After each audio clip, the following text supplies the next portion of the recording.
Yes, Sam taught us like. Okay. Well, how are you? All right.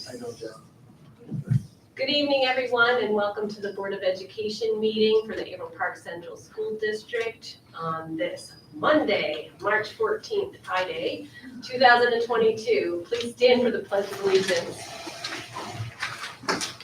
I pledge allegiance to the flag of the United States of America and to the republic for which it stands, one nation, under God, indivisible, with liberty and justice for all.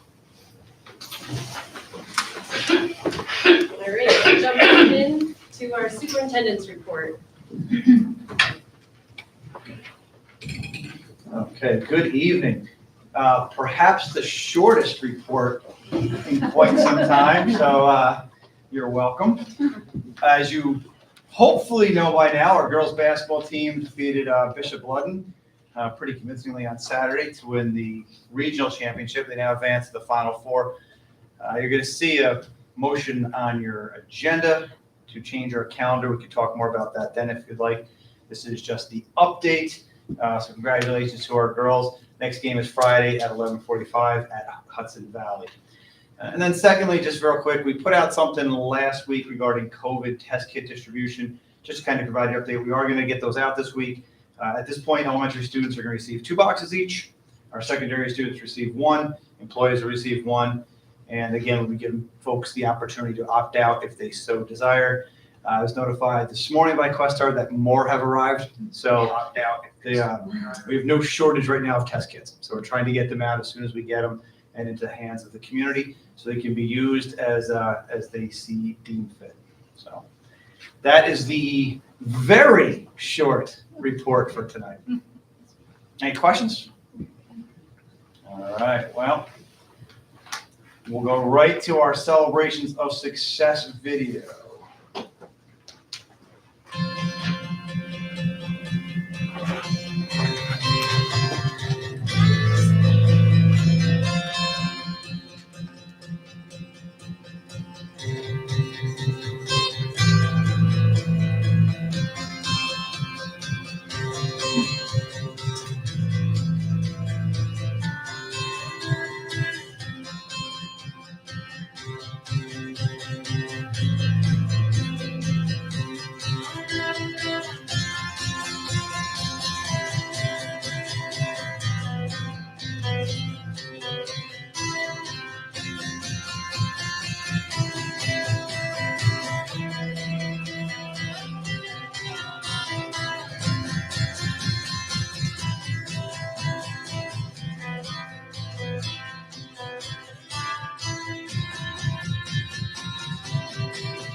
As always, special thanks to Brian Radowitz for the video. I do like to point out during budget season, we start meeting twice a month, that those videos are really only 2 weeks worth of time. So when you think about all that stuff happened in the last 10 school days, it's even more impressive as we get into budget season or after budget season where it's monthly, a little bit more there, but that's a lot in a couple weeks. And that concludes a short superintendent's report. Thank you. All right, thank you. That brings us to item number 3, guidelines for public comment. Public comment are limited to topics on this evening's agenda at this period. Those wishing to address the board are asked to complete the request form. which I have one in regards to the budget, which is on the agenda tonight. So visitors are invited to make brief comments or direct questions to the board. Questions are generally not answered during public comment, but will be addressed by administrative team at a later time, and they're limited to 3 minutes per speaker. Sorry, I did not even realize that we didn't have one ready. Okay, so Nicole Gendron.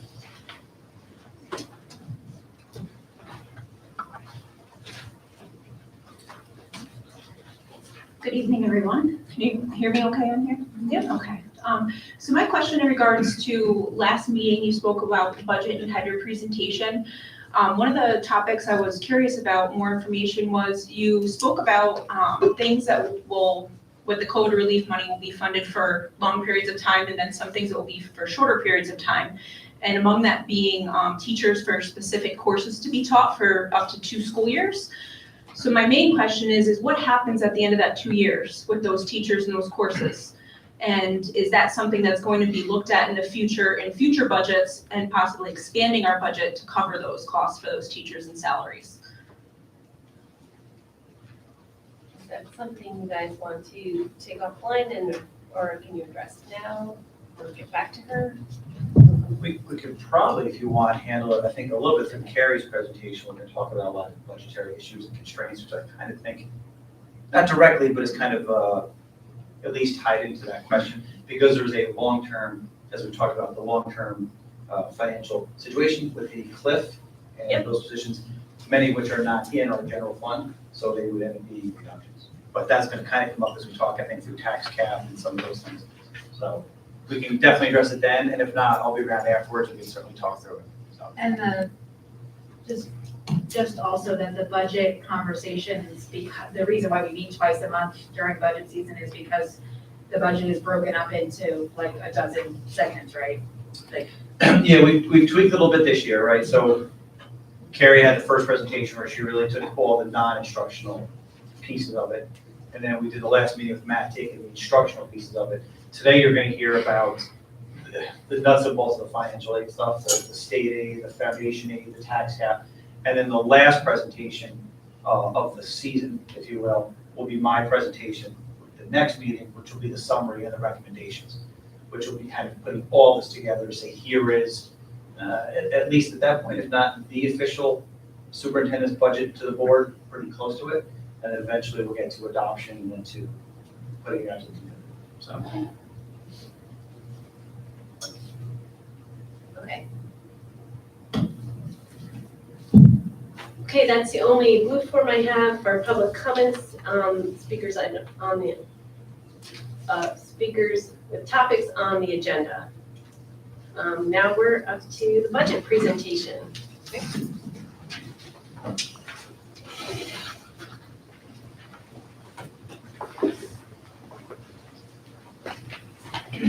Good evening. So tonight's budget presentation, we're going to talk a little bit more on the revenue side of the budget. Really talking about 2 different things, the tax levy limit and the state aid, because those are the largest pieces of our revenue. We'll start with the tax levy discussion, and when we look at the calculation for the tax levy, there are a couple of factors that we do not have any control over. The first is the tax base growth factor, which for our district next year is 1.0072. What this represents is that we are seeing some small growth within our district. Really, it's property growth, not enrollment, it's property growth. So even an increase there, we get to spread the tax levy over more property. It's better for everybody within our community. The second is the growth factor. So the allowable growth factor for the tax cap is CPI or up to 2% maximum. Next year, we are at the 2% maximum. The next part is the capital exclusions. And this year, we have 2 things that are kind of impacting our tax cap calculation. The flood project that we had this year, and the financing for the new project, the $28 million project. So we're going to look at a multi-year approach on this because really decisions we make this year are going to impact a couple years out. So instead of just looking at what our tax cap calculation is, we're going to go through some scenarios on this. So we're going to start with the flood project, and the flood project really has 2 different parts, remediation and reconstruction. Remediation, which is not considered a capital project by SCD, is really the cleaning up of the building, the drying up of the facilities that happened right after the flood. So that is not considered a capital project, but it was covered by insurance. So we can't submit it to SED and we won't get aid on it, but we cover the cost through insurance. The second part is the reconstruction, and this is considered an emergency capital project. This is partially covered by insurance. The insurance proceeds that we got covered the remediation and a portion of the reconstruction. The balance, we're going to submit to SED and get building aid back on it. So our local share of this project is about $260,000. We submitted the project to SED. It's not been approved yet, but we're still factoring it into the tax cap calculation for next year because we're anticipating it being approved. And building aid for an emergency project is different than a normal project because you get all of the aid back in the following year. So unlike a normal project, you get over 15 years, we get the whole shot next year. So what this is going to do is give us an aid payment next year without offsetting expenses.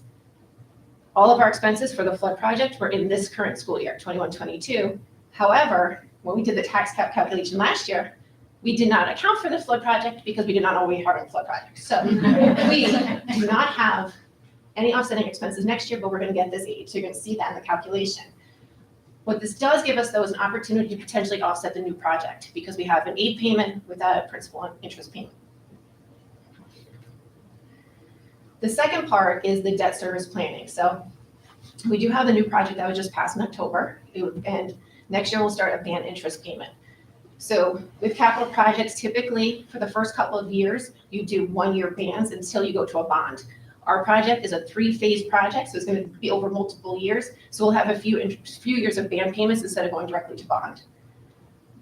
Next year, 22, 23, 24, the following year, not next year, the following year, we have a debt from an old project, principal and interest, that is falling off the books. So we don't have that debt anymore. However, we still have a year of building aid payments.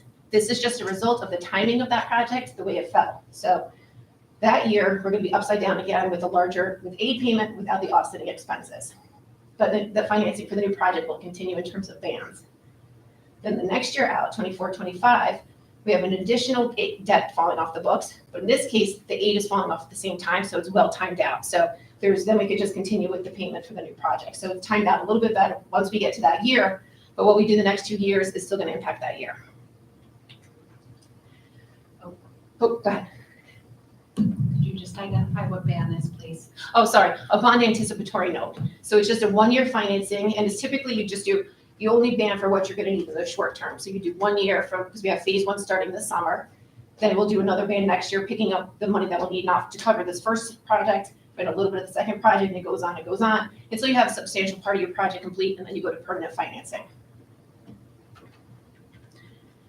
So when we look at the tax limit calculations, we're going to see the impact of that flood project with that aid payment, the new $20.5 million project.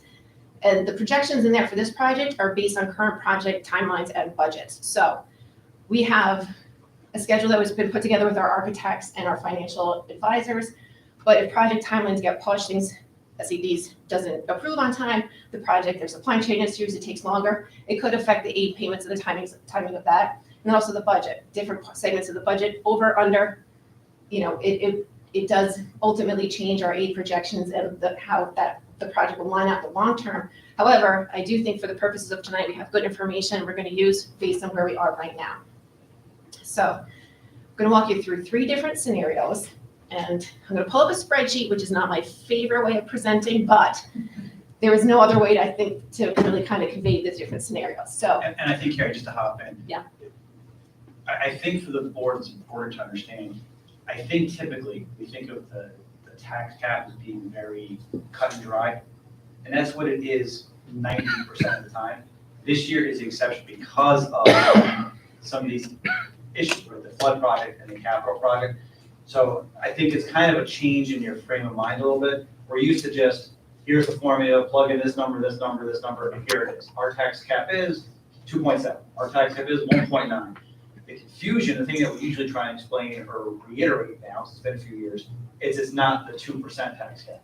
Your tax cap could be 2.9, it could be 0.5, it could be 7. It's based on a bunch of different factors. It's called the 2% cap. That's usually where we kind of spend our time trying to always get a message. This is different because it's got a lot of variables in it that we wanted to kind of show you how if you change this number, it's gonna change this number and this number. So that's what the goal of this is, so that background with the principal and the debt service all is kind of leading hopefully to this in a way that is understandable. It's extremely complex. Hopefully we can explain it in a way that makes sense though. So we'll let Carrie try that. I'm gonna give it a shot. So we're gonna do 3 different scenarios. The first is what happens if we don't make any adjustments to offset the flood aid and the next year that upside down building aid payments. What happens if we do nothing and we just let it flow the way it currently is? Carrie, can you tell me what upside down means? Upside down In just means this we have, official world? we have the aid payment but not the expenses. So we're getting more aid than we have expenses. So it's like your debt's falling off. Flush, like, or like. Yeah, well, It's a positive for now, but it's like. it's a positive except in the world of tax caps. And you're gonna see why in a second. So you would think normally it would be, but also what happens if you have a year where you're getting a large aid payment, so similar to like the federal aid. You have an influx of the federal aid, but then when that goes away the next year, then you have that cliff, right? So we have to be very careful in terms of like this windfall in terms of like a building aid payment. The second scenario I'm gonna walk you through is like, okay, we don't make an adjustment for the flood aid and we just let it ride, but we have that debt falling off, so we're gonna, make an adjustment for that, because typically when debt falls off, that's when you bring on new debt. And then the third scenario is if we make an adjustment for both the flood aid, then that year where we have the building aid and no debt. So we're gonna walk through 3 different scenarios in a multi-year fashion. So stop me at any point in time if I start losing it.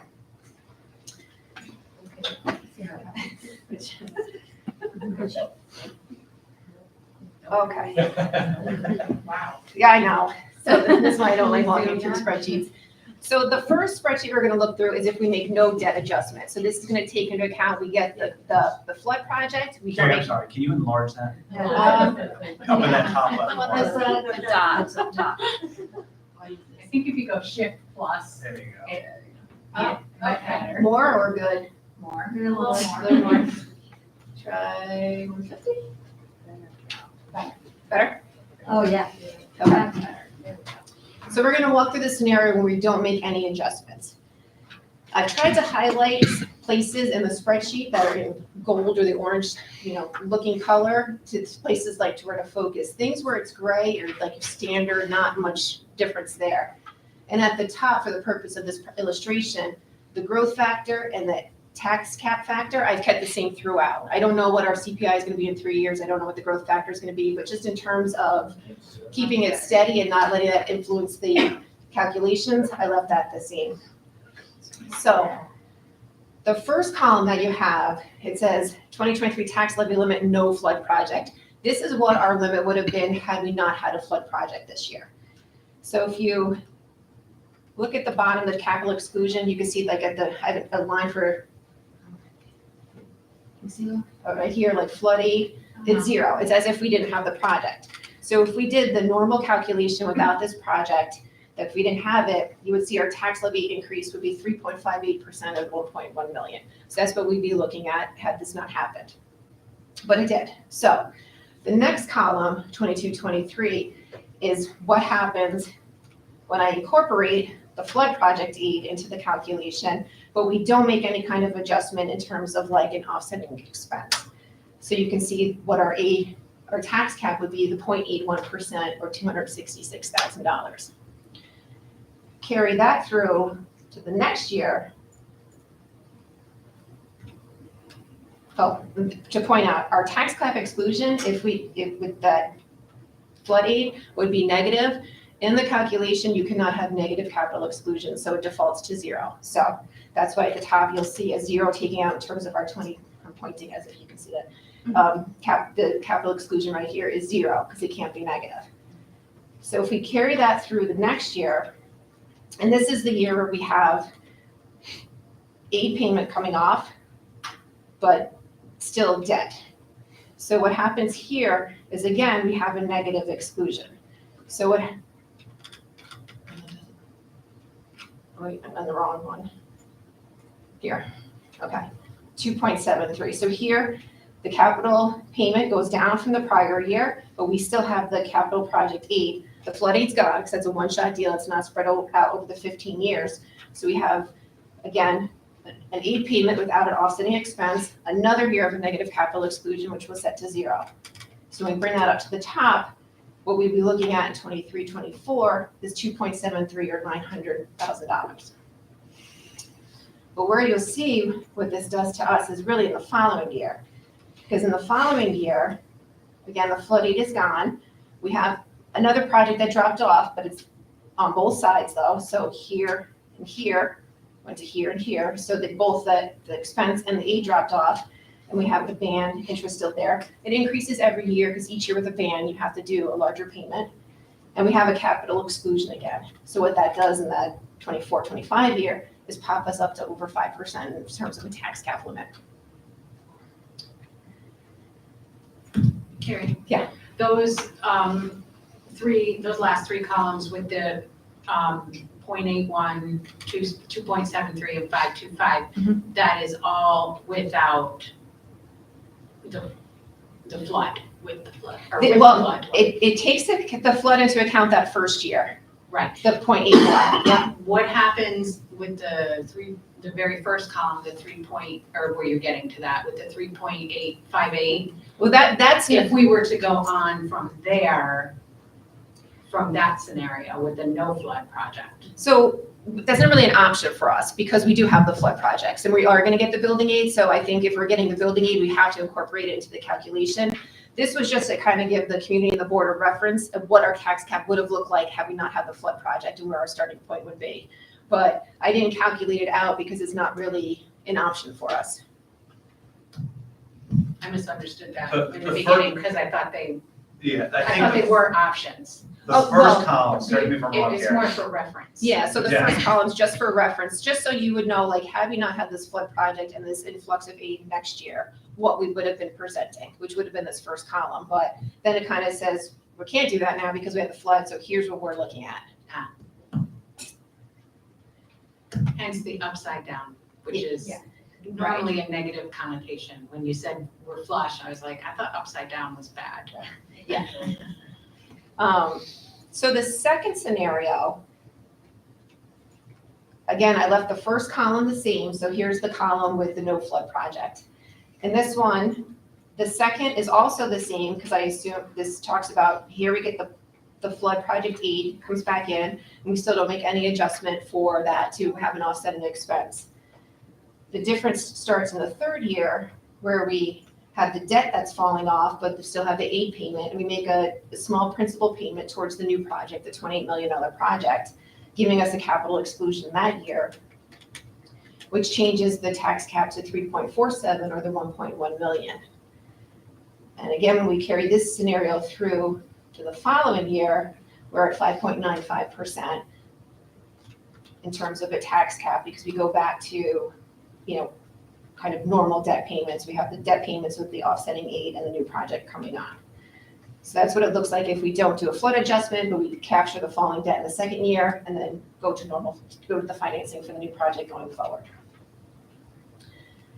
And the third thing we looked at is like, what if we use the flood aid that we got getting next year and that building aid that we're getting the next year, the following year, and do an offsetting payment for the new project. So in this scenario,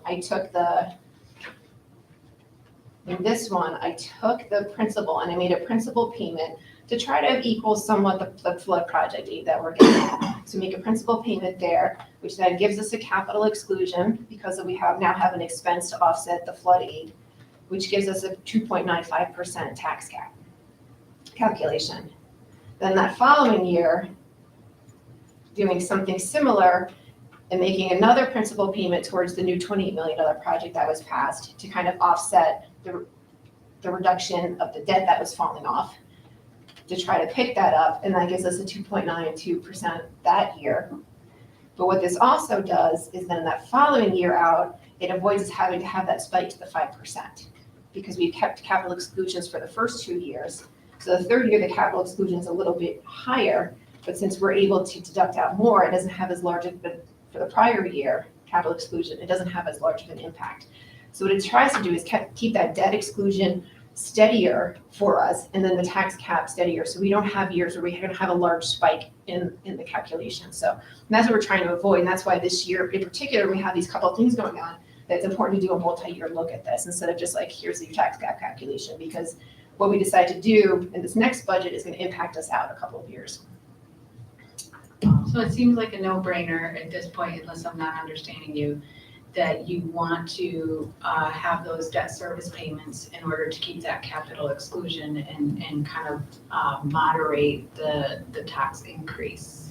Right, that would be my recommendation, because what ultimately will happen once we get out to that 24-25 year, we're gonna have those debt payments regardless. We still have the new project, we have our old debt, we're gonna have those regardless. But if our tax cap is telling us you're gonna need over 5% to support both your to support that capital.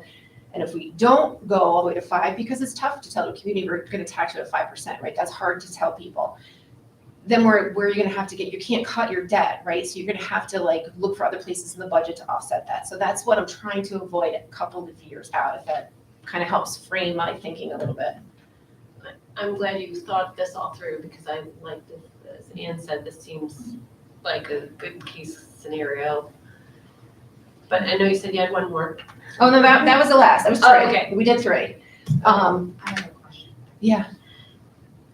What, if any, variables are there that could change these parameters?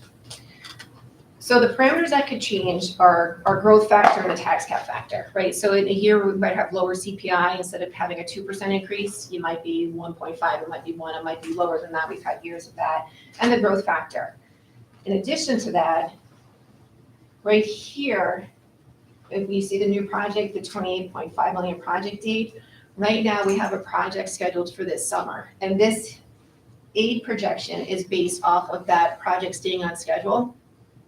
So if that project gets pushed off, or if that project comes in under budget or over budget, we might have less building aid or more building aid. So that number is not set in stone, but based on the project schedule right now and what the phase 1 budget is, this is what we anticipate the building aid looking at coming in at 23-24. And that stays consistent through the following year, the 263,529. So that's really, that piece is could fluctuate. And again, the principal payments, those I'm calculating for, purpose in terms of like reduction in debt. I'm trying to keep it so it's steady. And that's really what's driving it. I mean, that band interest, that can fluctuate the next couple of years out, depending upon, again, how much we need for the project budget changes, and now the interest rate market, how that might change. So that can fluctuate a little bit as well. Carrie? Yeah. The tax base growth factor, the 1.0072, is that a percentage? Yes. So can you translate that to dollars? To dollars. I'm not sure. In terms of a tax base, Uh, taxable tax base? not quickly. Okay, Yeah. I just want, and Because is, that's really, again, remember, it's a percentage of your growth in assessments, not a gross of dollars. So, yeah, right, so, I was just wondering if there was some way to factor that with the growth in dollars as anticipated, some kind of revenue source. Has that been fairly consistent over the years? I don't know. Okay, I didn't go back and look. okay, just one. Thanks. Any other questions before I keep plugging along? So the other thing I want to point out is if we do make these debt payments in the next couple of years, the principal pay down of the $28 million project that we have, there will be a long-term benefit for the district as well. Because if you look at 22-23, the $700,000 principal payment, if we look at that over a 15-year bond at 3% interest, If we don't have to bond for that 700,000, we'd be saving about 180,000 in interest over the course of the 15 years. Similarly, that following year, if we make the principal payment, again, there's a long-term savings to the district once we go to bond, because we don't have to include that in the bond. So we'll have some interest savings for that portion of it as well. So there is some benefit to the district in terms of long-term financing. You don't feel it as great because it's spread over 15 years, but it's still there. The second piece I want to just talk through tonight is the state aid, and really this is based on what was put out in the governor's budget. So foundation aid, there's been a lot of talk about the foundation aid phase-in, which started last year and is scheduled to continue over this year and next year. Years ago, the foundation aid formula was put into place, and then finances in the statewide level went bad, so they stopped using the foundation aid formula, and they just decided what districts would get. So last year, they started running the formula again, and what happened is they started phasing in on money that districts were owed. Averill Park is one of the districts in the state that is actually overfunded in terms of the foundation aid formula, so we do not have a phase-in. So, because using the formula that's in place right now, we're overfunded. What they've done for districts that are overfunded is put in a hold harmless 3% increase. So that's what we're gonna get. We're gonna have a straight 3% increase on our current year aid, which is about $506,000. The other major change would be the building aid, but I just kind of walked you through that whole thing, but that's you're not gonna see that in any of the runs again because it's not approved by SED yet, but we are taking it into account in terms of our planning. And that's 1 year impact, not spread out over the 15 years.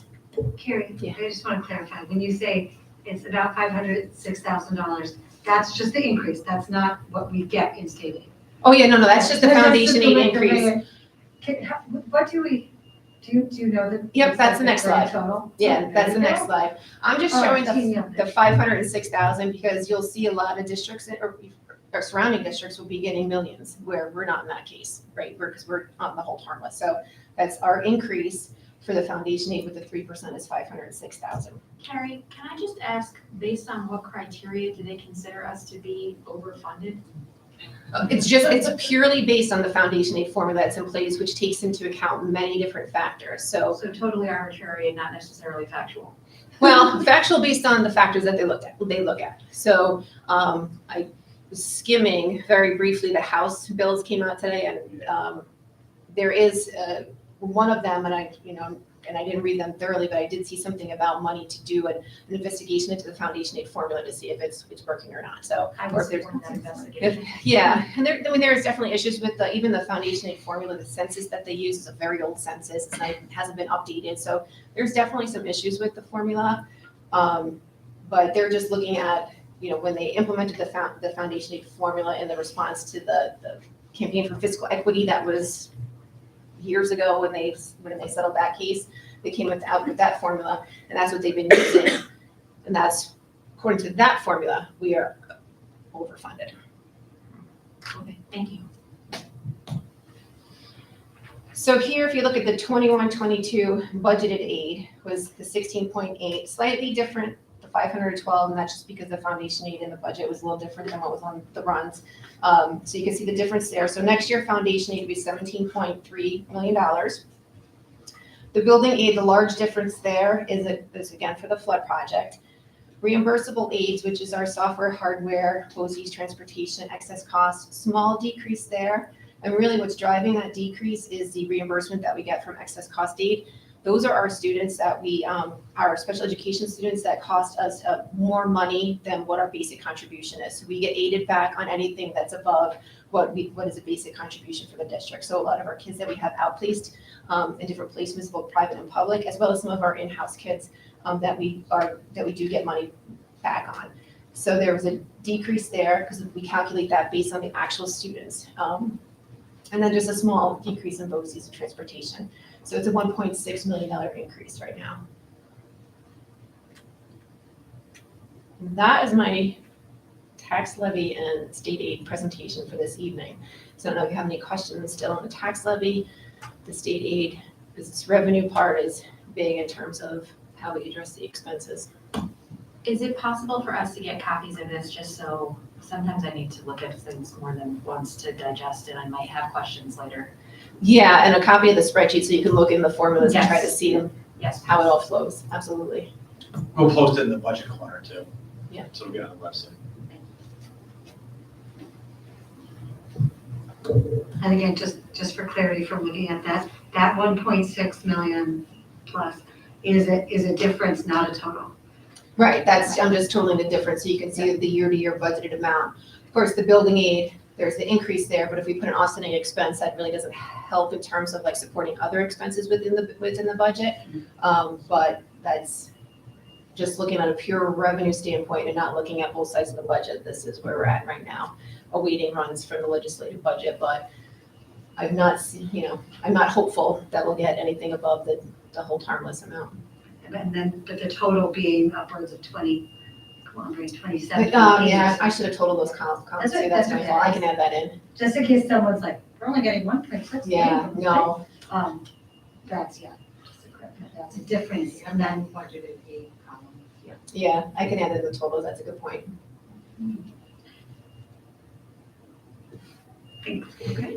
Thank you. I think really the goal we're trying to do is, as we've talked about, is making things as stable long-term as possible. And that's where that kind of exercise went through. It's a little bit different this year, as I say.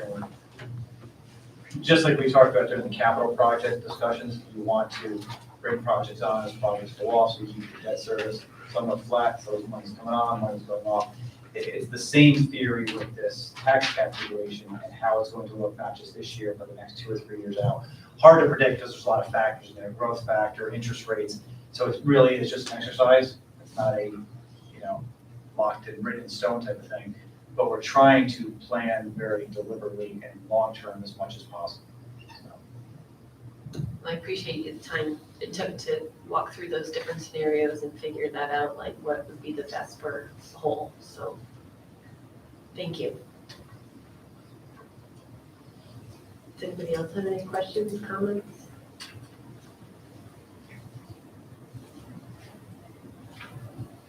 Well, good for right now.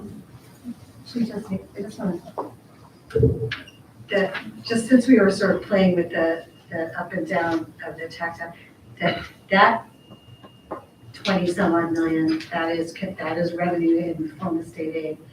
And that disappearing would go back to, would take that tax cap and blow it out of the water, right? If we got zero state aid? Yeah. Oh, yeah. Texas is not a bubble, Right. to maintain what we have. Yeah. Just for me, like the context of like, it's a lot of like numbers and specifics, but just sort of the impact of like, okay, and that's, it sort of makes it so we can live here and have this great school system. Well, it's a $63 million budget, so that would be taking out $17 million. So we're talking about roughly a third Right. of our revenue. Yes, I was like trying to do the percentage in my head, and I was. Of course it is. I never look at that. Yeah, okay. Any other thoughts, anything else you guys want Nope, also to address? Board members, anything else? Thank you, Carrie. Yeah, thank you. Okay, moving on to item number 5, may I have a motion to approve the minutes of the February 28th, 2002 meeting, and seconded by Megan. Discussion? All those in favor? Aye. Passes unanimously.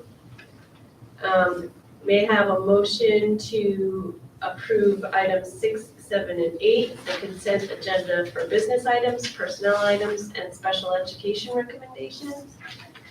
Megan, seconded by Ann. Discussion.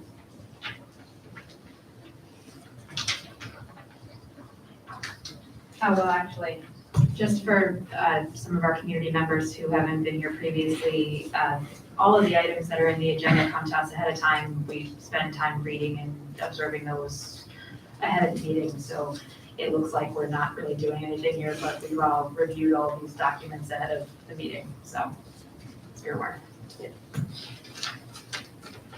Thank you. Any other discussion items?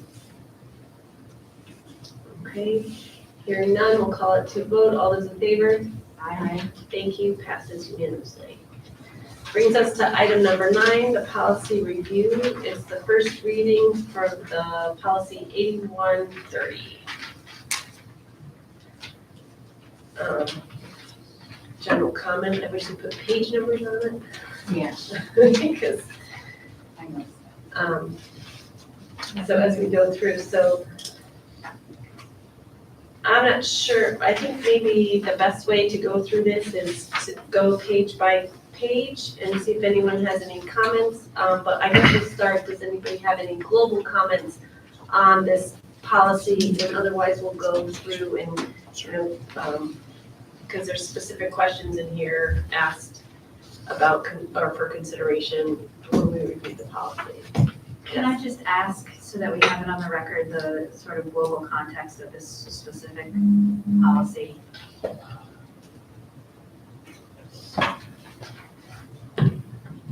This came out of a state ed memo that was received, I believe it was February 18th, which addressed some, I guess, recommendations for door hardening and also some requirements with vision panels.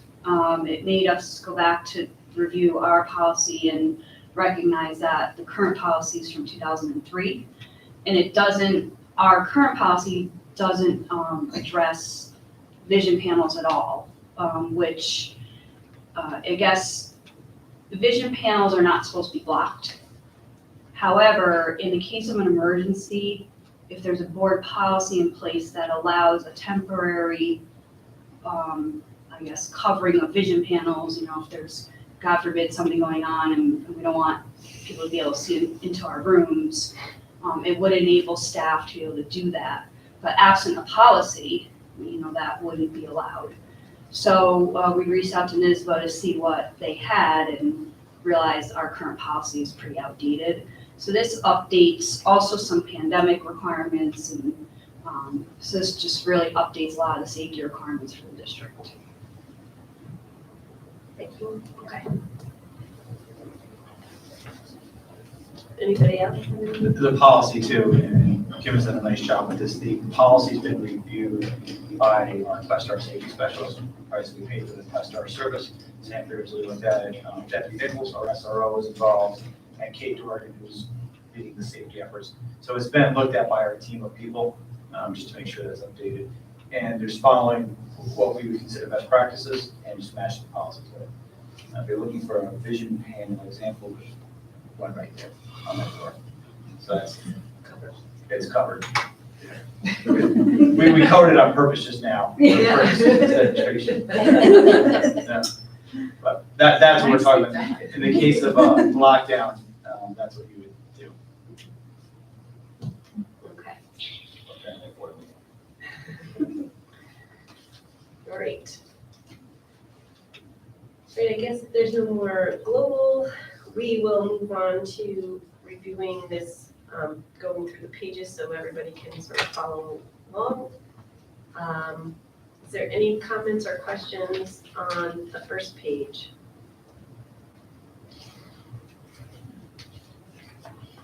Okay.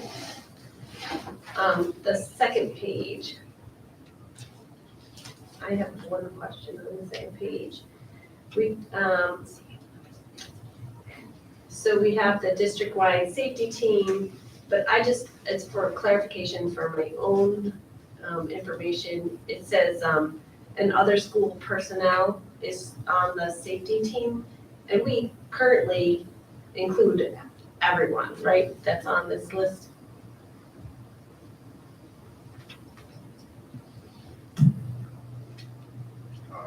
I believe so. I thought so too. The regulation for the safety teams changed.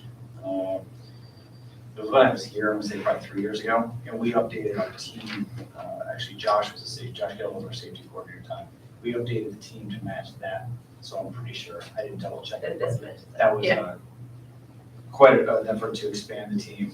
Staff members, students, board members, emergency personnel, so we should be fine with that. I can double check. But No, I just, like I said, for my own, like I And that was always not check one of the those, changes. those so. things for consistency.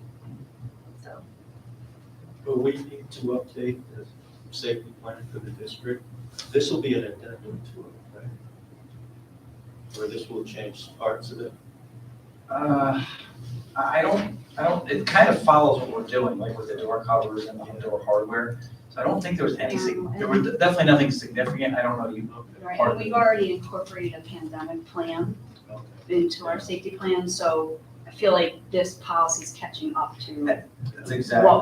what we've been doing. I read the policy. I didn't compare it to the existing safety plan. I guess that's what I'm asking. Yeah. It requires more of the revision. I think Kim's summary is pretty, it's the policy catching up to the practice, whether it's the door hardening, like we just did the vestibule, or the door hardening software, where, like, these are things that are kind of currently already being done, and it's the policy itself kind of catching up with the practice. At the end of the policy, it does state the timeline of the safety plan as well, that, you have to submit it by September 1 and then to the state by October 1, and your safety plan has to be reviewed and updated every summer anyway. So, I'm sure it'll be looked at again then anyway, as part of this policy, and so they're more in sync. And we currently do all that, right, that's all done, so. We not to toot our horn, but we're pretty up on the safety stuff, right? We've invested in the site visit first and then folding in the cage job and having Deputy Nichols here. There's been quite an effort to make sure we are updated and doing things the right way. So I think we're in pretty good shape. It's really the policy almost catching up to what we've been doing in many ways. So. Is it okay if I stay on that last page that Ann brought up, because I did have a question, do you want me to wait? Let's wait. Yeah, if it's language things or just questions about it in general. then- Yeah, it's a little bit of language, yeah. Yeah. We can wait, that's Yeah, fine. then let's It wait. was right Yeah. at the end. Yeah. I did have a question on the first page, and again, it's kind of more, does Deputy Nichols count at, like, is that, when we say school safety personnel, it's like the third line down, school safety, is that Deputy Nichols, or is he somebody separate than school safety personnel? And, because it doesn't say like a law enforcement. I make the assumption because you're SRO. As did I, so is that a fair assumption? Yeah. Is it okay for it not to, for it to? Is that assumption valid? I think that's fair. Okay, good. So that would relate. Does anybody have any other things on page 2? Yes. Okay, so that, yes, okay, go. Do we include student number? Okay. All right, and those two questions actually we tie this up on page 3, Samantha, because then the first paragraph on page 3 talks about the relationship with local law enforcement. And is that our SRO? Yes. It says in the parentheses, including school resource officers. Right, so I guess, and that covers both of those things then. And then the closed parentheses is at the end of the paragraph, that would be in the actual policy, so that should probably get rid Make of, sure we right? clean that up. Because the closed Yeah. parentheses would be in the bold italics, Mm-hmm. but it's actually at the end of the paragraph that we're going to use, so that, Applies the whole paragraph. yeah, Right. So we leave that whole paragraph in, yeah. and then we should also leave the subsequent paragraph in because that, it's the board's discretion to include a student member. So that, the next paragraph covers this. Yes. It's pretty clear about what they can know and not. Yes.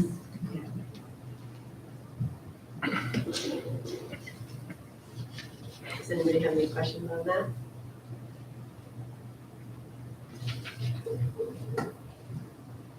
Okay. The only other question I have on this page is it calls out the chief emergency officer. Is that the correct title? I'm assuming that's Kate, and is that the correct title? Because we want to make sure our titles point to the correct person.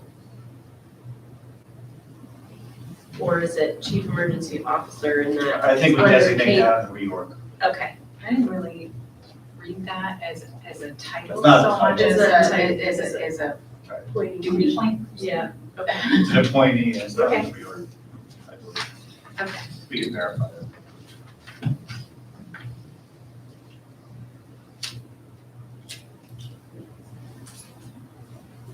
Anything else on this page? Okay, we'll move on to the next item.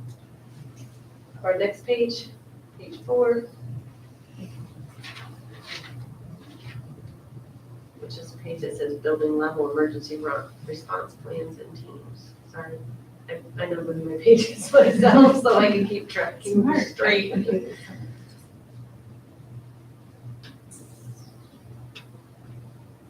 I just have a general question.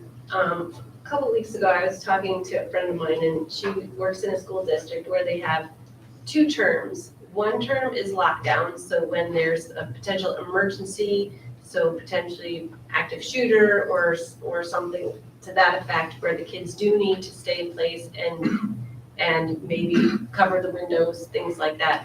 Then they have another term, which is like a shelter in place, where there's maybe a medical emergency, so they just don't want students moving through the building at that time because they need to address whatever the situation is on hand. So that when the terms come over, I don't know, they come over loudspeaker or whatever, the kids know I'm scared or I don't need to be scared. I mean, I can be worried, but not scared. So I didn't know if we did that. I was like, it was just an interesting Yeah, we do. perspective. That's Okay, pretty standard. okay, I didn't know. So you have shelter in place, you have lock, you have down, you have lock out. Yeah, yeah, okay. Because I thought that was, good idea to kind of give the students a clue into what level are we at here? So, okay, it's just, my kids never talk about that. Any other comments or questions on that one?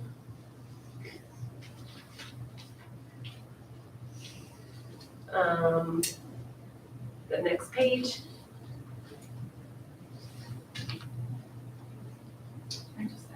I have a quick comment on this one.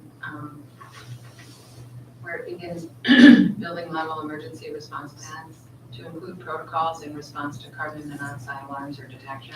Mhm. My question is, do we really need this? Like, is that necessary? It just seems like, obviously, it would be in the safety plan that if a carbon monoxide, just like if a fire alarm were to go off, there's certain areas of the building that would evacuate or whatever. I would assume that it's already part of the plan. Yes? No? We're just trying to cover all of I believe we have a section on that in the plan itself. There's a bunch of things that are in that plan that are kind of specific. So that there's a protocol in place. It might involve where you're going to off shelter, it might involve how you're going to move people. I didn't look at the plan specifically on carbon monoxide, but again, this was reviewed by Sam. Sam Beardsley's our Questar specialist that we paid for this service.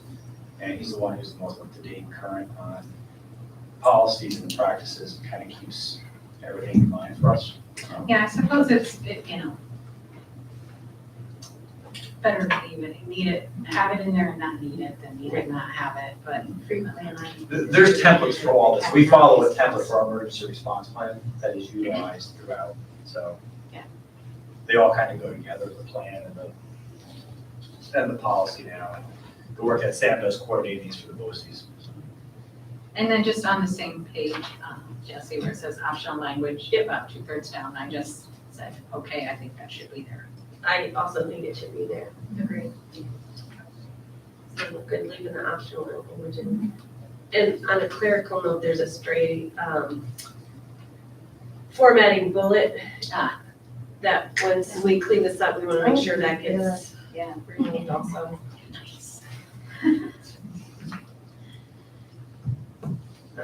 Yeah, and that optional language is just what we were talking about, the covering the vision field.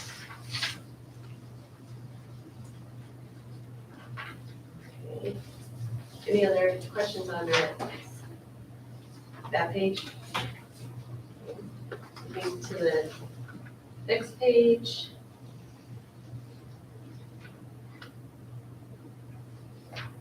I have a question actually. On the one test every school year, is that individually for each scenario? So like, all the different things. Me being a worst case scenario person, I'm like anticipating only 25 different I don't know scenarios. where we are now, to be honest with you. So top of page 6. Right before So class. this is the optional language, and then it's the next thing, it's right above the threat assessment teams. So are we to interpret it like one carbon monoxide test, one fire drill, one shelter in place drill, No. one lockdown drill, one? No. We're required by law to do a certain number of fire drills and a certain number of lockdowns. That's what we do. We do include a early dismissal drill as well, that's also required, that's that one you can usually remember. And that's actually, that box is checked on our state aid forms as well, so we do that. But just to clarify, the regulations around how many fire drills, that's more than one. Like that's, 8. 8 fire, 4 lockdowns. well, so this jumped out at me because again, like in my, like you have to do every month, you have to come in and report the fire under the condition. And so I actually did interpret it as we had to do like a lockdown, a shelter in place, so. I'm not saying, I'm glad not. I get it. That's good. It gives you to be in class. Thank you.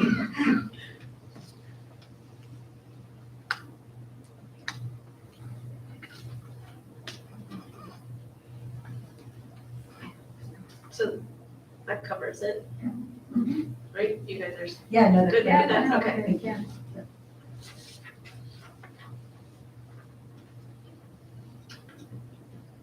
So the threat assessment teams, and then there's 2 paragraphs with optional language.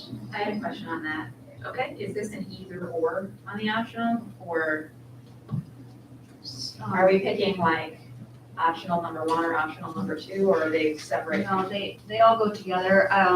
So we don't have a formal standing threat assessment team, for the district. We handle, threat assessments if and when they come up, more of a, ad hoc kind of group that would convene, should a threat come, to anyone's attention. So we don't, we don't follow what they're recommending or what they state as far as a team, because it says, the same team anytime there's a threat, and there could be a different situation at every building, so you may be convening a different group, depending on what is the situation is at the time. So I don't know that we need the optional language, or if there's another way to state it. I think that's where I came in on my notes. Excuse me. So we have the 2 paragraphs of optional language. I thought we should take out the first paragraph and then slightly change the second one to read pretty much the same, except in the second sentence, if it becomes aware of a threat to the school community, they must inform the building principal, period. That, you don't need the who will convene the threat assessment. And then further reading, potential perpetrators, supervisors, teachers, students, and parents, the building principal is responsible for keeping the superintendent informed, period. So it takes out the threat assessment team, but it keeps in the. Yeah, because then you're like, you just take out about the activities of the threat assessment team members will receive appropriate training. It's basically what I think we're doing and what is included in the safety plan. But it just brings to light that, building principals, superintendents are notified additional individuals on an, as needed basis, whether it's supervisors, teachers, students, parents, whoever, that's still in there, but you're not calling it a threat assessment team per se. Right. Does that make sense? If we just take out the first paragraph and then use the optional language, second paragraph, put a period after building principal, so you take out who will convene the threat assessment team, just take that out. And then take out like the last line and a quarter, where it starts about the activities of. I have a question. Yeah. Are there people that are specifically tasked within each building to, if there is a perceived threat? Do you have, like, you might not call it a threat assessment team, but are there people that are actually trained in this topic and that you go to specifically for that?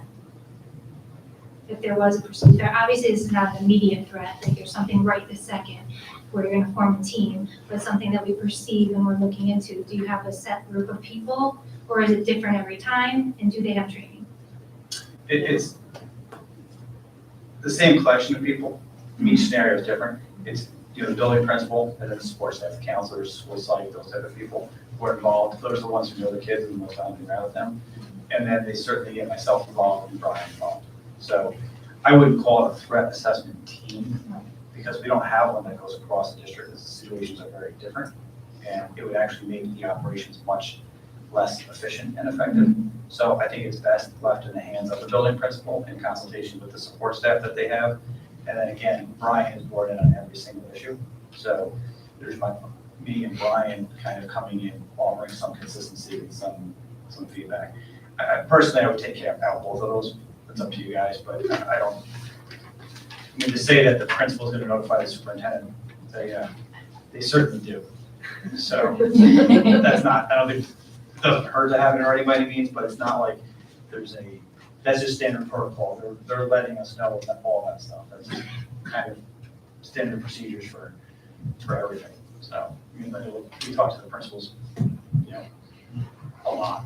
Well, then you're kind of going back to the whole carbon monoxide thing. It's like, well, we don't really need it because we do it anyway, but we'll just leave it in there. And it's like, you're already doing this. You know, it's not hurting anything to just verbalize what you're That's true. doing anyway. I mean, as long as, because we don't have this particular threat assessment team that you're talking about, take out the verbiage that, you know, points to that, but otherwise, it's what you're doing anyway. Well, there's a center which it's a threat assessment team, not the threat assessment, right? It's a team of people who have some training and knowledge and authority who are acting as a team to assess a threat. So I don't know if you, like, not to get super debated, but that's kind of what they are. An ad hoc. So which to me would indicate you're pointing to a group of people making a decision, not just one person making a decision, by saying an assessment team. Right. As opposed to Yeah. somebody making all of the calls. Right, and the assumption being that you are taking in multiple points of view, contact, Yep. mental health, law enforcement, building, teacher, parents. I mean, I think it works where it's like actionable language. If you want to give a name, I mean, it's I like supplemental. that idea because it's a team and you might want to call in an expert who has particular expertise in a field. You don't have a member of the team that has that kind of expertise. Right. So it's a team that you're forming, and it might include others that you wouldn't ordinarily. And again, as long as you take out the first paragraph, you're not beholden to like an annual, like, okay, now we have to have the meeting with everybody, you know, it's October 1st, we haven't had a meeting yet, because what we need is another meeting. Sorry. So Right? So what you're saying is instead of taking out who will convene the threat assessment team after building principal, you say inform the building principal who will convene an assessment team. Right. Just change the word threat to And, an. and assessment team. That's good. That's why we talk about it, so we get perspectives and we get the team. Right, and like, yep, Jackie's point too, and then the building principal, I still think you should take out those last two sentences, or sentence and a quarter. I would agree with that. Well, and Which I mean, one? the whole thing is somewhat For supplemental. keeping the to actual- superintendent informed, period. period, Yeah. Yeah. I agree. And then my last question was really, it was kind of on an overall basis, because this is somewhat supplemental to the safety like to the whole procedure manual that we review every summer. There's nothing in here that I saw that was contrary to what's in that, but I just want to make sure that no one else spotted anything that was contrary or that would in some way hinder you guys on the administrative level from doing what the plan is that's already in place, correct? Correct. Okay.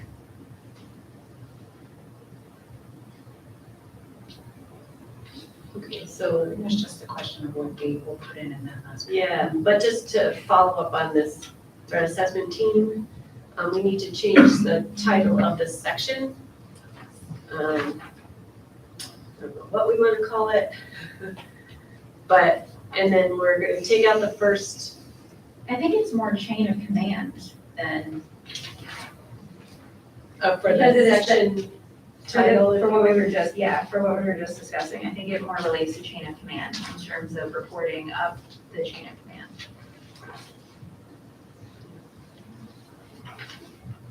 Related title? I don't think we need it, actually looking, because it's building level emergency response plan and team, it kind of falls under that if we just take out the threat assessment team.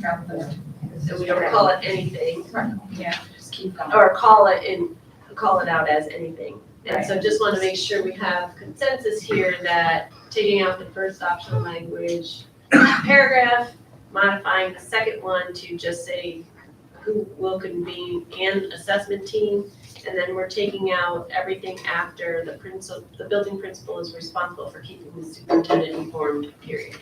Yeah. Consensus on that? Okay. Yeah. Good. Just want to make sure we got it right because we talked about it a lot differently, so. All right. And then as Ann said, we have to insert the date. After reading the text that they have, I agree, like the July 15th seems like a good date to leave in there. Do we normally have our, We have our, meeting time then? we have our reword usually the first week of July. Okay, yeah. Well, the practice has been July 1st, with adoption by September 1st, because that's about for public comment. That's been the current practice. I think that's in our existing policy, so. Well, if we have the 15th, we're just giving ourselves a couple extra Yeah, weeks. so I guess. It's still gonna be, it says by the 15th, so if we do it on the 1st, we're still good. Right. I'm okay with it. Everyone okay with that? Just think about our process, so.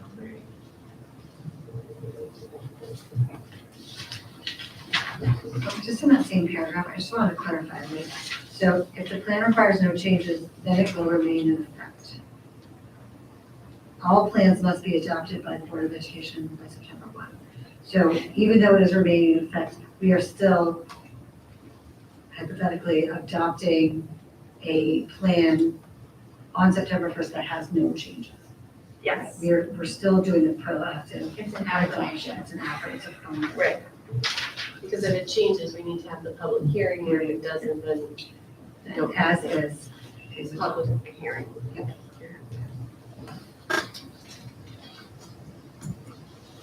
Okay. The last, is everybody good with that, those, okay, before we move on. The last one is a little confusing because the note says, as shown in the underlying text below, but there's no underlying text below. But I do have an edit on that last one because it's redundant. So in the last sentence, I think we should take everything after, it says, and the state police, and it says within 30 days after its adoption, but no later than October 15th of each year, until the 2021 Yeah. school year, when it must be submitted by October 1st. So I think we should just take out from within to submit it and said in the state police by October 1st of each year. Because we're already past the 21 school year. Yeah. So we don't need to have any caveats. Yeah, I had that circled, but I couldn't think of a better way to put it. I just, get rid of it. So local law enforcement agency and the state police, period. No, state police by October first of each year. Because if you remove state them within the 30 days, state police remove that within the 30 days after its adoption, but no later, because that already is passed. So we remove that whole segment there and just put by the state police by October 1st of each year. Okay. Yes, that's much better. Much better. I just had a giant question mark. Yeah. Yeah. You okay with that too? Yeah. Does anybody have any other comments or concerns about this, from your perspective as a safety team? No, I can't wait to get to the next safety meeting and hear what everybody else's opinions or observations might be for it. Say, hey, we got your back with the new policy. Right. Should we then move to have the second reading after the next safety committee meeting, so that we have a chance to provide Yeah, feedback? and you're gonna ask me the date. It's coming up, but I'm not sure. Well, if we could, have the second reading and not approve it until after the Sure. safety Yeah. meeting We could have a too. third reading. Yeah. The meeting's on Thursday. Oh, is it? Okay. I knew it was coming up. It's coming up. You were right, Doug. I don't know it's today today. That's- Harry whispered it to me. And then I checked anyway. Okay, so do you think we could have this updated, cleaned up, and give to the safety team by then? Perfect. And then once they read it and they're good with it, then we can go from there. So the key was right in general. Everybody all set with that? Okay, we'll move on, so we'll hopefully have the second reading next meeting. All right, thank you.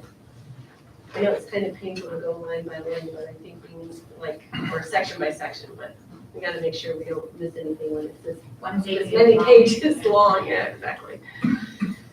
All right, so that moves us to some action items in number 10. The first is, can I have a motion to approve the school district calendar revised for the 21-22 school year? Samantha, seconded by Megan. Discussion? Sure. So, we had a feeling we might be in this spot at the end of last week. So we had some preliminary discussions, but didn't want to jinx the girls and scheduled a meeting for this afternoon. There's quite a few moving pieces with this and moving parts, from lunches to transportation to taking into account the impact on families, especially at the K-5 level.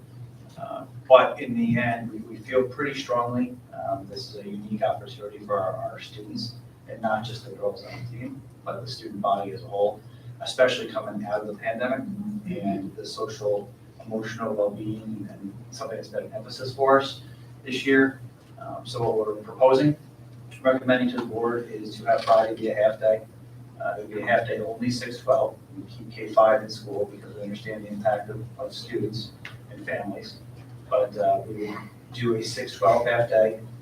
The timing, I was actually talking for hours of this, but Mark and I were talking in the hallway about timing is interesting in everything. There was a spot before us and a spot after it, so it would have made this conversation different even within the spots that we had during the school day. Some of them were at night. Our spot actually at 11:45 enables us to do a half day at the middle school and high school and follow the half day schedule, right? Because that's when their dismissal is 10:50. So it works out kind of nicely from that end. What we would do is, it's still a working day for our faculty and our staff, so the 6-12 folks would still be working. We'd like to give them the opportunity to go. What's going on coincidentally here, in a kind of rare cosmic connection, we have about 90 students performing at the Empire State Plaza in the music world on Friday. So unfortunately, it's the same day, but in a way, it's kind of neat that it's the same day. So we're gonna give our students the opportunity to go to the game or go down the concourse, or of course, if they can't make it, that's fine too, to support their student, their classmates. We're going to allow faculty and staff to attend either of those events, either go down to the plaza to support our kids or go to the game. We'll give them that choice, or they can certainly stay here as well. For some of our staff, we're going to need to redeploy, and And we have a survey already set that's gonna go, give some people some individual choice in that. Because, yeah, getting into the weeds, but when we have these type of bus runs, it's a tough day for transportation. They run and they run again, and they keep going. There's an impact of that on lunches, because those folks also do the supervision for lunch and recess. So we'll have to use some of our non-instructional folks from the secondary level, the elementary level, to kind of backfill if necessary. But it's an agreement that or a suggestion we think is really good for our kids and for our student body. It's a very unique opportunity. We think our students will go. We feel very strongly about providing a spectator bus, because we know not all of our students have the ability to get to and from Hudson Valley. So at least for that part of it, we have a plan or a hope to do that. I don't want to say definitively that we will, because our transportation department is working on a margin, the razor thin margin. So as of right now, Mark thinks that they can, but there is a chance that we're not going to be able to. So we are going to put a survey out. The plan right now is to try and have as many buses as possible, but honestly, we're lucky if we have one. We give the first choice to the high school students, give them the opportunity. We don't think it'll be as used in the high school, and then we have middle school kids backfill it. We'll still have to run a regular dismissal, because those music students that are down at the concourse, they're not going to be back into the dismissal, and they have to get home. So we still have to run a full dismissal bus runs for them, understandably. So that's a good idea. We were just talking, actually Terry's suggestion is to perhaps show the evening in the auditorium at the middle school and high school for the students who can't make it, or for the staff members, because there's also a cost. There's a $10 ticket fee, which we have no control over. It's a state-run event. So the students either can't afford it, or teachers don't want to pay, whatever the case may be, $10 is money. So we're talking about possibly being able to offer the evening auditoriums to the middle school and high school. We were talking about maybe even giving the elementary kids a chance to see it, depending on what the kind of a teacher by teacher or building by building. So it's certainly a moving target right now. For you, the easy decision is yes or no, and just a proven thing. We'll figure out all the logistical constraints, but that's our suggestion. In terms of number of days, remember we have to hit 180. A half day counts, so we don't lose the day. There's also an hour requirement, and it's fairly recent, so it's 990 at the secondary level. Our middle school and our high school are both sufficiently over that number, so it's not going to impact that. You lose those instructional hours, but it's not going to put us in jeopardy of losing the, because we don't want that. So it doesn't impact our number for days, it doesn't impact our number for hours. We think we can handle it with some creative thinking and redeploying folks. So we'd like to give this a shot. That's right. I think it's a good problem to have. It's a very good problem, actually. I just have one question. Is there any adverse, I know sometimes with half days, other extracurricular activities or fun things that take place after the school day are generally not participated in. Is that adversely affected if there's other things going on after that normal? It's a good question. Friday makes it a little bit less of an issue, because our clubs usually don't run on Fridays. I think we'll still run the stuff that we'll be running, at the high school level. Spring sports started tonight, so I'm sure those teams will have their tryouts or practices on Friday. Some of the stuff like at OVPs, we're gearing up. Typically, they run their events anyway. They run their practices or their rehearsals or whatever at those older levels. We didn't come across that as a stumbling block, but it'll be impacted. So we wouldn't do anything until after 2:30, so the kids have the opportunity to go and come back. Okay. Any other discussion? Just real quick, do you happen to know if that concert is outside or inside? I don't. It's in the concourse. I don't know what that means. It's inside. It's inside? Yeah, Okay. down in the plaza. Where we used to have. The concourse of the plaza. Plaza of the concourse. At the Empire State. That's the Empire State Plaza. Somebody much That's smarter in than that me, help me figure it out. Yeah. Thank you. Okay. All right, well, hearing no further discussion on the revised calendar, all those in favor? Passes unanimously. Okay, then we need a motion to approve the school district calendar for the 22-23 school year. Ann, seconded by Doug. Discussion? Sure, so the calendar, I'll try and keep this a little more brief. The calendar is always a challenge every year. There's constraints within it. We have beginning days, end dates that we have to follow, last day of Regents, for example, Labor Day. There's all sorts of cultural traditions in districts, the Wednesday before Thanksgiving, stuff like that. What we have done since I've been here is we've expanded our calendar committee. So it's actually in one of the contracts, but we have a pretty large and ever-expanding committee. I think it works out really well. It's representatives from the elementary, middle, high school, instructional, non-instructional, admin. First of all, go back a step, we always get to request our calendar first. They kind of tie things in with all the BOCES. Then we get it and kind of tailor it to ourselves. We met, went through it, had a draft. A couple issues came up because the holidays are kind of weird this year. Some of the weekends, there's a lot of stuff. In the end, I think we got to a really, really good calendar that takes in all the factors that we could. I think it was actually got to the point of being unanimous among the committee. The one thing that's a little bit different this year is, doesn't impact our families, but for our employees, we're going to conference day in August, right? It'll be August 31st officially. So the week before Labor Day, we'll have our 2 conference days, which is an adjustment we made a couple years ago, 3 years ago, I think now. Continued through the pandemic, actually expanded to 3 days because we thought we needed it. So we'll do 2 conference days beforehand, and that's worked well for us. It will be on August 31st, but that gives teachers that Friday off still as Labor Day, so we don't impact the Labor Day weekend. So I think it's a really good calendar considering all the things we have to work through and around, and I appreciate the collegiality of that group. It's a really good group. Thank you for taking it all into consideration. Any other questions, discussion? Okay, hearing none. All those in favor? Aye. Thank you, passes unanimously.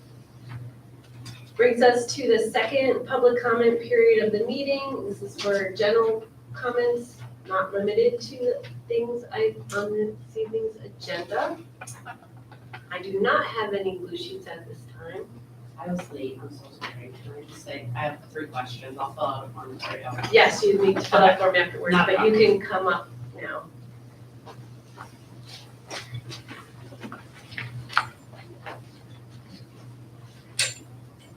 Do I need to like formalize this or anything like that? Yes. Okay, Vanessa Salisbury, Posting Hill, I forget what I'm supposed to say. That's enough.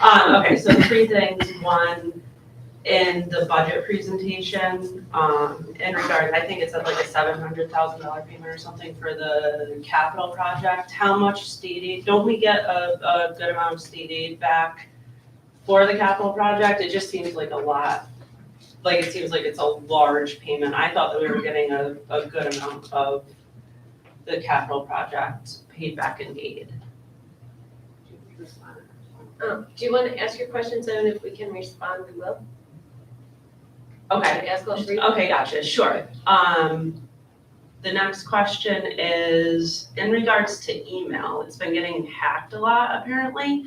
Is there, and it all seems to be with threats, and it just kind of tied into what you guys were talking about. I didn't know that that would be part of today. But is there something that, is that something that's being looked into, or what is the issue? Because I know that there have been numerous occasions lately, and I guess if it were just like something silly, I wouldn't feel as concerned, but it seems to be threat related recently, which is a little weird, and I don't know if it's targeted. And then the third thing was a statement. I just wanted to say that I met a woman who is, I don't know what her position is here, but she's not instructional aide at the high school over the weekend at a wrestling tournament that was at our school. And it wasn't even for school wrestling in general, it was for the Averill Park Wrestling Club. We got to use the school, thank you. But this woman does not have children in the program anymore, and she still, so she comes here and helps whoever she can all day long, and she still volunteers her time to help the youth in our community while she kind of, you know, feels like maybe she isn't paid fairly. And while you're navigating the contract, I think that's just something to remember, that they are in the community and they are kind of the first line, and there are so many non-instructional staff that are in the community that I just hope that you remember that and take it into consideration, and that was it. Thank you. Thank you, Vanessa. Sure. Carrie, are you able to answer the question on the payment? So the way building aid works with the project, we will get building aid back on the project. Building aid flows after the project is complete. So after we do phase 1, it's complete, we're aided on what we spend on that project. Then phase 2, we'll get aided on what we spend on that portion of it. So we have to wait until we close out the project and file cost reports. And the earliest it can start is 18 months after the project's approved. So we will get aid back on that money, but it won't be until we complete the construction of the different phases. So is there like potential for in coming years for us to receive aid but not have to make a payment where that would like offset it? So that's what we're trying to do. We're trying to do our planning where we have the debt payments and then the subsequent, and the aid for the projects to match the debt payments. That's what we're trying to do with the Okay, project, gotcha. yeah. Okay, thank you. You're welcome. And just to just say, we've had an issue, we've looked into it, we've been working with the local law enforcement, our tech folks have been looking into this. I don't hope it's widespread. We have some thoughts that we're trying to work through. So it's definitely something that's on our radar. We just did a hard reset of passwords. So we're trying to do some things both kind of publicly and behind the scenes to address it. It's obviously very troubling for all of us. Yeah, a So, little bit, just because there's been just like in school kind of weird things too. Yeah. And I think it's kind of everyone getting back in the groove, but it's weird and a little bit scary and we feel safe in general here, so those weird things are just weird. Yeah. Yeah. And concerning. Yeah. And real quickly, since you brought up the wrestling tournament, we did have a youth tournament here, and actually we're supposed to have a basketball tournament at the middle school, they canceled. But I just really wanted to kind of publicly thank our operations and maintenance department. We talked at length on Friday about whether or not to keep the campus open and whether or not we physically could keep the campus open, because we knew the storm was coming. I mean, we're not a highway department, and we're very limited in terms of our numbers.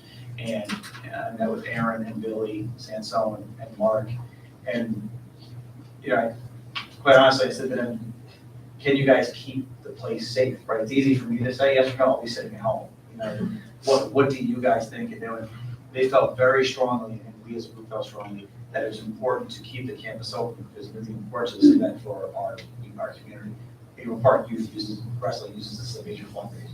So we were able to keep the place open and run the tournament and work with them in terms of times and closures. The event in Algonquin was closed or canceled by the people that were hosting it. But I just really wanted to thank them. I mean, we knew the challenges ahead of us, but they knew the importance of the community and said, listen, we're going to be here, we'll just fight through it. They're out there shoveling and plowing.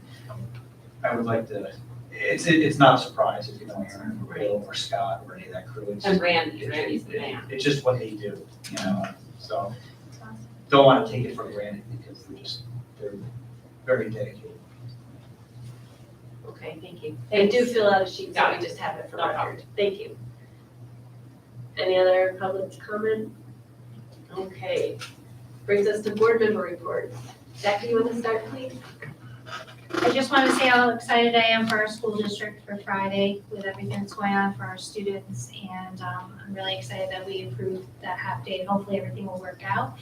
And our students are just really starting to get back, and like you said, back into the groove and just I'm seeing a lot of changes and I like it. So I'm excited for everybody. Yeah. Thank you. Go ahead, Doug. I'm looking forward to Friday too, so previous game, it was exciting. We have and your superintendent's report just reminded me again of what terrific programs we have, whether it be the visual arts, the performing arts programs, of course, all of our academic programs and our athletic programs. We just have an array, a variety of just outstanding programs. Good job. Thank you, Doug. That's a good thought. I think this is gonna be really redundant. Because we actually, because of the non-COVID sick kid missed that was at the Wednesday night, Tuesday night. And we were her program. So unofficially, there might be there might be 1 or 2 K-5 kids who might also have a half day. Not for me, but we're very excited. I mean, and one of the reasons I would even consider that is because the students are such great role models for my kids. I still have little people. That one's almost taller than me, but 10 and 7. And when we do get to go to those basketball games, it's just, they get very excited and but then they get very excited to like talk to the athletes afterwards, like they were talking to somebody who's famous. My daughter's name is Amelia, so she got to meet Amelia Wood. It was like this really I don't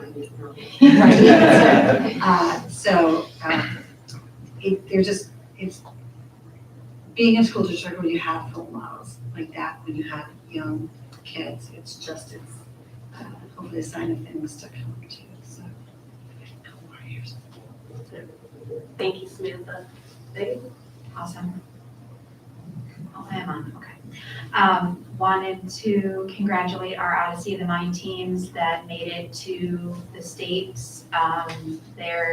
A couple of those teams have been together, the core group of kids have been together for several years, competing together in Odyssey of the Mind. I don't know if anyone who's not familiar with the program, it involves critical thinking and problem solving in small groups, and they're given these very complex problems that they have to navigate and find solutions for, and then they have to go and present their solutions to a team of judges, and it's absolutely outstanding to watch these kids really just take it by storm and take it in stride.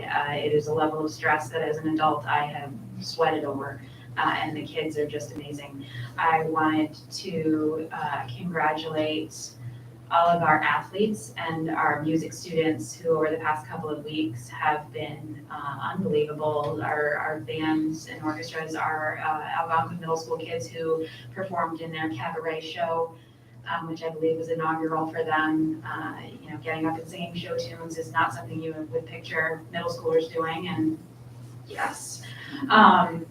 I want to wish our choral music students good luck tomorrow for their concert, and then also all of our music students who will be performing in the music in our schools on Friday, and our basketball team. Get it, girls, get it. Our students are really just exemplary. We are so blessed and so lucky to have such talented kids in our community. They're amazing.